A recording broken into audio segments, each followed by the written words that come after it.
Every year, thousands of high-net-worth individuals pour millions of dollars into a highly specific insurance policy, a remote, fortified residency.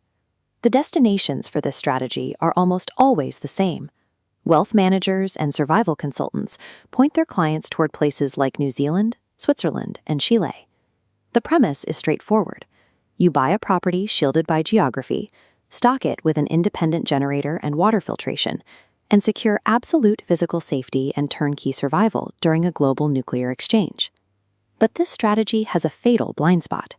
It ignores the morning after. Because while the radiation might not reach you, the cargo ships won't either. Living at the edge of the world puts thousands of miles between you and the blast radii. It largely spares you from the atmospheric soot that causes a nuclear winter. But that exact same geographic isolation immediately severs you from the supply chains required to keep a modern society functioning. When the missiles launch, the localized threat is the detonation. But for the remote safe haven, the actual lethal threat is the abrupt and permanent end of the globalized economy. If you search for the best countries to ride out a nuclear war, you will easily find lists ranking nations based entirely on prevailing wind patterns and their distance from targeted military bases. This chart shows the severe disconnect between public perception and supply chain reality regarding these remote nations. On the left, people expect nuclear-free zones, extreme remoteness, and natural barriers. But in reality, when shipping stops, they import 99% of transport fuel, 100% of technology, and have zero domestic pharmaceutical manufacturing. Distance from a war zone only measures your odds of surviving the initial exchange. Evaluating a secondary residency based solely on its distance from a nuclear blast is a flawed and highly dangerous investment strategy. Let's test this against the first major survival archetype, the agricultural giant. This includes nations like Argentina and New Zealand. These countries produce tens of millions of tons of food annually.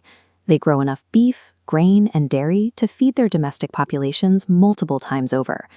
The assumption is that a massive national caloric surplus automatically guarantees food security for all residents after a collapse. But calories in a field are useless if you cannot move them. Modern tractors, combine harvesters, processing plants, and the national trucking fleets required to distribute this food run exclusively on diesel.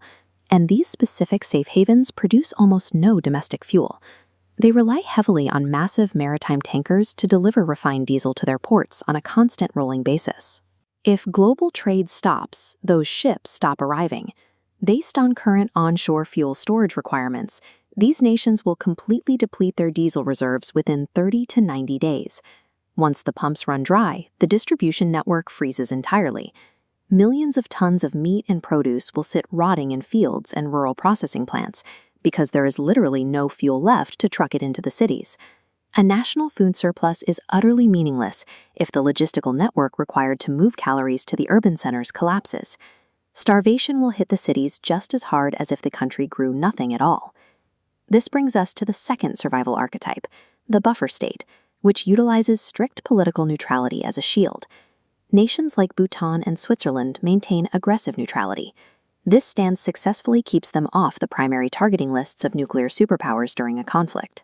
Because they generate massive amounts of clean electricity through domestic hydropower, they project a powerful image of complete, independent self-reliance. But this overlooks geopolitical subservience. Geopolitical subservience is a condition where a smaller nation relies entirely on the economic stability and open borders of a massive neighboring superpower to survive.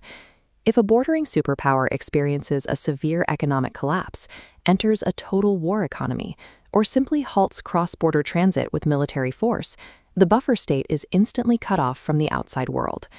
Choosing a buffer state means your survival is entirely dependent on the goodwill and stability of the very superpowers fighting the war.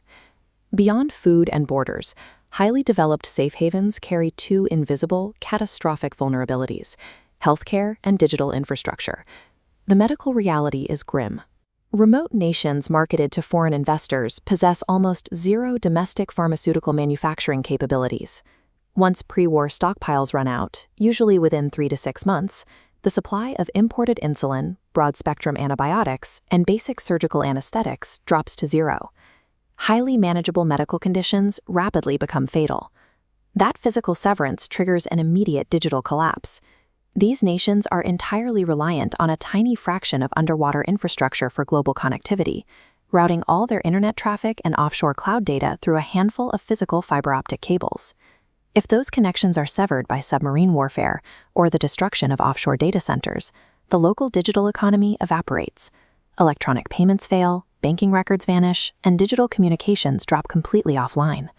Vast digital wealth and high-tech efficiency become instant liabilities when a remote nation's digital tether to the world is cut. This chart shows the resilience matrix, an objective tool for evaluating a nation's true survival return on investment. The x-axis tracks geographic isolation, meaning physical safety from a nuclear strike. The y-axis measures systemic autarky, a nation's ability to maintain its economy without foreign imports. When we map the highly ranked survival nations onto the chart, a core paradox emerges. Places like New Zealand, Switzerland, Chile, and Bhutan all cluster perfectly on the far right for isolation, but fall dangerously low on the autarky scale. The visual proof is undeniable. Almost no nation on Earth exists in the upper right quadrant of high isolation and high autarky. Because comfortable national-level self-sufficiency is a myth, you cannot buy your way out of a systemic collapse. The ultimate variable in survival is the individual's willingness to adapt to severe regression. So, who should actually invest in a remote Plan B? We can determine this with a final evaluation framework based on two specific profiles. Take the high-tech nomad. This profile completely fails the test of systemic collapse. Relying on cloud infrastructure, depending on imported goods, and expecting modern convenience makes this strategy a catastrophic financial trap. You will be stranded exactly when those systems fail. Now look at the off-grid optimizer. This profile succeeds because they actively invest in physical assets, like localized solar arrays and gravity-fed water filtration. They understand the data, and they are mentally prepared to accept the total loss of modern medicine. Resilience cannot be purchased with a plane ticket and a foreign passport. A remote nation is only a safe haven if you are fully prepared to live by 19th century standards.